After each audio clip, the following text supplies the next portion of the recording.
just a lot of things progressing on the alternative investment front. Obviously, you guys listen in here for the alternative investments every week.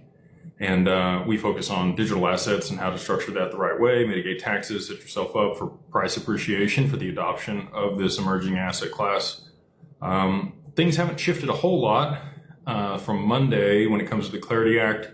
We do have the markup being reviewed tomorrow, which is a big deal. Digital Chamber is excited about that, I can tell you. And then in addition to that, we have the CFTC and the SEC Ag Committee meeting tomorrow, where they're going to go through, who is going to be over what when it comes to digital assets and how, the guidance from the Clarity Act is going to affect their agencies in their ability, their oversight for the asset class. It'll be really interesting to see both Paul and the new head of the CFTC, now that Caroline has moved on to MoonPay, up there speaking on the topic. That's something that I'll definitely be checking out tomorrow in between all the other stuff that I have going on here. And the other thing is, back in middle of the summer last year, Iran voted through parliament that they could shut down the Strait of Hormuz.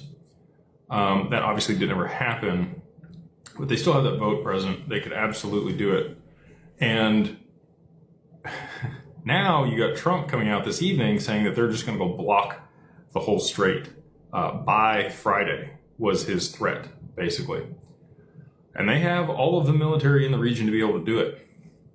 This would absolutely affect oil and the supply chain and Japan and everything else going on there. We'll see what the Fed does tomorrow, and that may kind of guide what Trump does with where he's at. I think he's got him in a corner. The Fed doesn't want to lower interest rates because they know it's going to, unwind the reverse carry trade. They've actually started buying yen to be able to support that currency, to be able to hold it up against the U.S. dollar. U.S. dollar has fallen to its 5-year low here this week.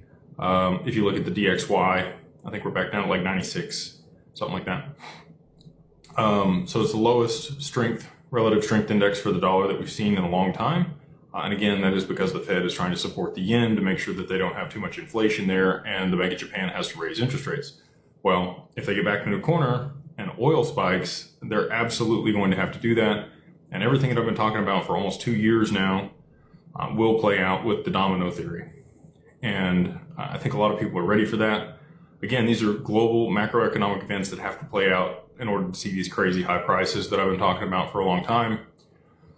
Without that,